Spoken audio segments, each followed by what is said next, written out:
पहलवान वेदांतिका अतुल पवार 72 किलो वजनी गटात महाराष्ट्र केसरी किताब मिळवण्याबद्दल कराड पंचायत समितीतर्फे उपसभापती सौ अनिता सतीश वेताळ यांच्या हस्ते सत्कार.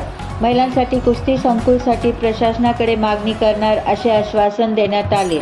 द न्यूज भारत 24 संपादिका विद्या मोरे, कराड.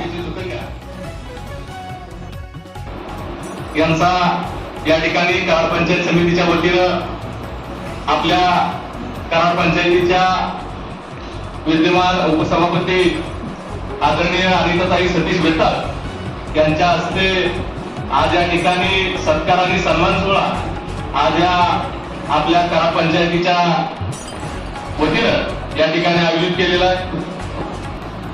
आपल्या कराड तालुक्याला कुस्तीची एक अशी आदर्श परंपरा आहे. भारताला ऑलिम्पिकचं पहिलं मेडल स्वर्गीय पैलवान खशाबाजी जाधव यांच्या तिला लाभलेलं आहे. तिनं इंटरनॅशनल महाराष्ट्र केसरी महिला उपमहाराष्ट्र केसरी होण्याचा मान तिनं सन 22-23 ला पटकावलेला आहे. केसरी स्पर्धेमध्ये आपले हलरणाची गावची सुकन्या हिने पैलवान वेदांतिका अतुल पवार हिने सलग 4थ्यांदा सुवर्ण पदकाचा मान आपल्या सातारा जिल्ह्याला पटकावून दिल्याबद्दल प्रथमतः मी तिचे अभिनंदन करतो व स्वागत करतो. आणि असंच याचा कुठेतरी सातारा तालीम संघाने मी तिचा आपण विचार करावा आणि तिला शिवछत्रपती पुरस्कार मिळावा ही माझी मागणी आहे असं मी सांगून आयोजकांनी जी मला इथे बोलण्याची संधी दिली त्याबद्दल मी आयोजकांचे आभार मानतो. आज कराड पंचायत समितीमध्ये उपस्थित असलेले मान्यवर आणि पदाधिकारी तसंच पत्रकार बंधू भगिनींनो, आज आपण पैलवान वेदांतिका पवारीचा सत्कार करण्यासाठी आपण सर्वजण जमलेलो आहोत. ती कराड तालुक्यातील हजारमाची छोट्याशा गावातील मुलगी आहे, पण तिला आपल्या कराड तालुक्याचं नाव महाराष्ट्रात केलं आहे. तर तिचं खरोखर कौतुक वाटतं वेदांतिका, आणि आम्हाला अभिमान वाटतो की आपली मुलगी कराड तालुक्यात महाराष्ट्रात नाव करते. तसंच तिनं आतापर्यंत महाराष्ट्र केसरी बरोबरच सिनियर नॅशनलला 3 पदकं मिळवलेली आहेत. नॅशनलला 5 पदकं मिळवलेली आहेत. 2 वेळा सांगली महापौर केसरी होण्यात बरोबर 1 वेळा देवगाव केसरी होण्याचा तिनं मान पटकावलेला आहे. तसंच तिनं 2022-23 मध्ये ती महिला उपमहाराष्ट्र केसरी झाली होती. तसंच आता 2025-26 मध्ये 72 किलो वजन गटात तिला सुवर्ण पदकाचा मान मिळालेला आहे. खरोखर ही अभिमानाची गोष्ट आहे आणि आपल्या महिला पुढे जात आहेत हे आपल्याला खरोखर अभिमान वाटला पाहिजे.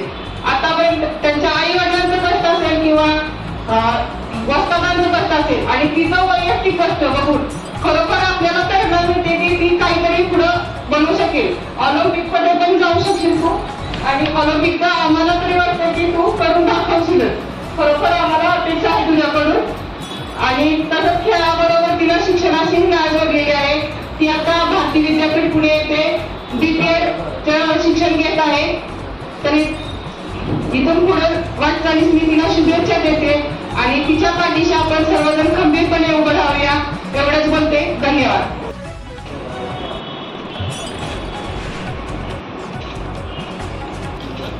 कराड तालुक्यामध्ये महिला कुस्तीसाठी वेगळं असं कुस्ती संकुल नाहीये, पण आम्ही प्रशासनामार्फत आम्ही नक्की प्रयत्न करू की महिलांसाठी आपल्या कराड तालुक्यात एखादं कुस्ती संकुल व्हावं हा आम्ही नक्की प्रयत्न करू. मी आत्तापर्यंत कमीत कमी 20 ते 25 स्पर्धा खेळली असेल. सगळ्या स्पर्धांना नियोजन असतं, म्हणजे बऱ्यापैकी चांगल्या प्रकारे पार पडतात त्या स्पर्धा. राहण्याची सोय व्यवस्थित असते.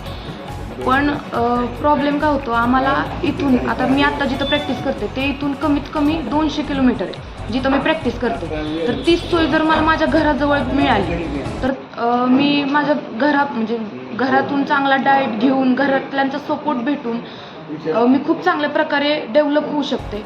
तर हे तर जसं ताई म्हणाल्या की आपल्या कराडमध्ये एखादं मोठं संकुल झालं तर तसं आपल्या कराड तालुक्यातील सर्व पैलवान मुलींना खूप चांगला फायदा होईल. त्यांच्या स्वतःच्याच 2 मुली इथून कमीत कमी 200 किलोमीटर लांब त्यांच्यापासून राहतात स्वतःचं कुस्ती संकुल असताना, कारण तिथं मुलींसाठी इतकं चांगलं म्हणजे इतकी चांगली प्रायोरिटीज नाही आहेत किंवा इतके चांगले कोचेस तिथं अवेलेबल नाही आहेत. तर ते करतील असं म्हणतात, तर त्यांनी खूप मोठं जसं मुलांचं केलं आहे तसंच मुलींचंही खूप मोठं संकुल करावं. आज आपल्या जर पूर्ण महाराष्ट्रातनं बघितलं तर कोल्हापूर साईडच्या जास्त मुली कुस्ती खेळतात, तर आपल्या साईडच्या का खेळतात? आपल्या साईडच्या खेळत होत्या पण बरेचसेच गट आज आपले रिकामे गेले. सातारा जिल्ह्यातून तालीम संघातून आता जे महाराष्ट्र केसरी झाले त्या गट बरेचसेच रिकामे गेले, तर ते का जात आहेत ह्याचा त्यांनी सगळ्यांनी विचार केला पाहिजे. जे इथे पैलवान उपस्थित आहेत त्यांनी पण विचार केला पाहिजे की का कमी मुली जात आहेत, काय कारण आहेत ती शोधली पाहिजेत आणि माझ्यासारख्याच अजून बाकीच्याही मुली तयार व्हावेत आपल्या कराड तालुक्यातून. आपल्या सातारा जिल्ह्याचं नाव मोठं व्हावं अशीच माझी अपेक्षा आहे आणि त्यासाठी त्यांनी प्रयत्न केला पाहिजे. ओके.